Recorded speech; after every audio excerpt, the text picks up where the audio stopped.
Now, today is United Nations Africa Industrialisation Day. The day is intended to mobilise the commitment of the international community to the industrialisation of Africa. It also serves as a reminder that more than 30 of the world's 48 least developed countries are located on the continent. UN Secretary-General Antonio Guterres says that this year's Africa Industrialisation Day marks a milestone as we highlight how the African Continental Free Trade Agreement will boost regional economic transformation and sustainable development. Well, to help us unpack Africa's industrialisation journey, we're now joined via Skype by Executive Director at the Free Market Foundation, Louw. Leon, thanks very much indeed for joining us. Welcome to the programme. Great to be with you and the viewers. All right, so let me start by saying, Africa Industrialisation Day was promulgated by the United Nations in 1989. What's happened to the industrialisation journey on the continent if, as far back as then, we had a day dedicated to mobilising the international community to get Africa up and running? Peter, unfortunately the United Nations doesn't do what you have to do, and what you have to do isn't very complicated. If you want to industrialize, you have to have industrialists, and if you want industrialists, you have to make it an investor-friendly environment. You've got to make it easy for industrialists to invest, to get their money in and out, easy for them to get specialization, human resources in and out, and you have to make it more attractive than the world's other 200 countries. Well, there are 200 countries in the world's other 150 countries. And that has only started happening, nothing to do with the United Nations, but recently most African countries are now doing what you have to do, deregulating, removing red tape, cutting taxes, and privatizing, and unleashing the private sector. This was the secret of China, the secret of India, the secret of Mauritius, and more recently in Africa, Rwanda, our neighbors, Botswana and Mozambique. So unfortunately, the United States didn't get African countries to do what they should have. In fact, my view is the United Nations doesn't even know what they should have done. We have to rely on individual countries who are actually doing quite well on balance. And I just want to close off by this little introduction by saying Africa is now the world's highest growth region. Now that's amazing because Africa was the only region in the world that got poorer for the last 30 years of the last century. And people used to think it had to do with it being Africa or black or colonized or something. They now can't explain why it's the highest growth region. But it's very simple. It's because it's got high growth economic policies, which we in South Africa unfortunately do not yet have.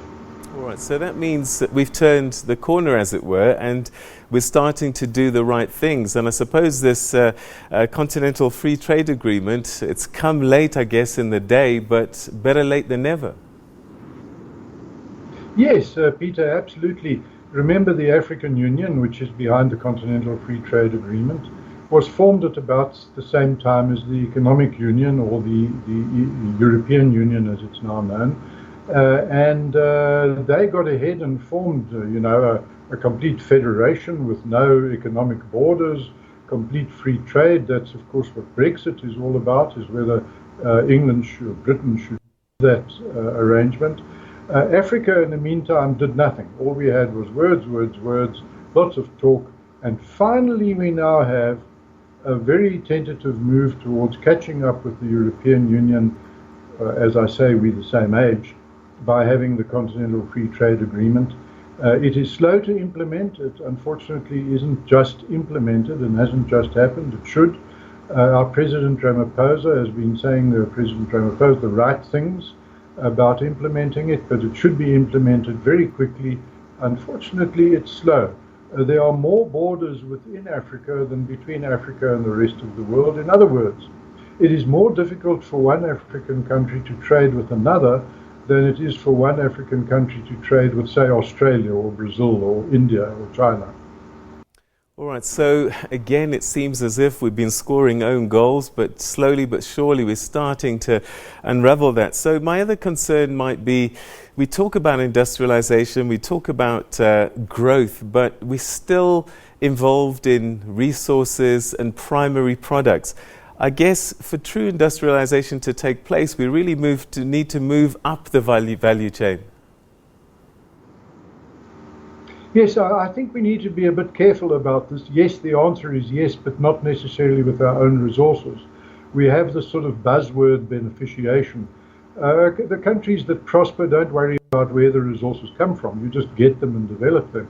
Mauritius, Africa's greatest success story so far, Rwanda joining them, don't have any resources at all. They don't have any sheep, and yet they're the world's third biggest producers of woolen products, one of the biggest in the world. And so what we must do is stop worrying about whether the resource is produced here or not. That's pretty much irrelevant. What matters is to process the resource efficiently and productively. So China simply imports what it needs, uses what it's got locally, exports what it can export efficiently. We should learn from China, India, Switzerland, Rwanda, Singapore, Hong Kong, all the world's success stories. Just remember Hong Kong and Singapore, for example, two famous of the most prosperous places on earth. Hong Kong used to have half South Africa's GDP. It's now 5 or 6 times South Africa's GDP per capita. It has nothing, no resources at all. It actually doesn't even have water. It has to import water from China. All it's got is an efficient industrial policy, and it buys what resources it needs. It doesn't have to produce any itself. We should export what we produce and can't process locally, and import what we can process locally. There's a world market in resources. It actually is completely irrelevant where they are produced. All right, so perhaps to close off now, we've been talking by and large about the continent in general.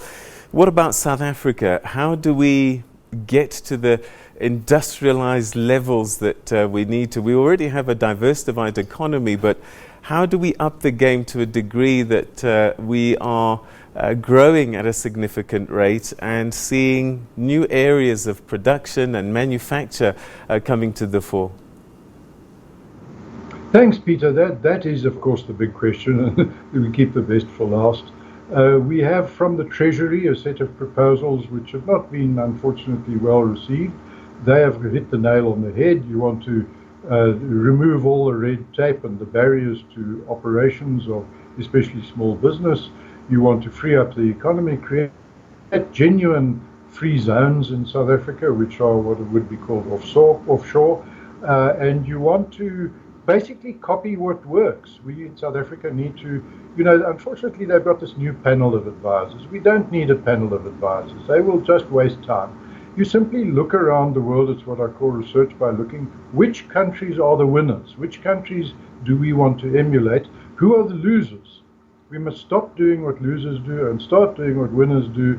And it sounds facetious, but you can find this out in 10 minutes on the internet.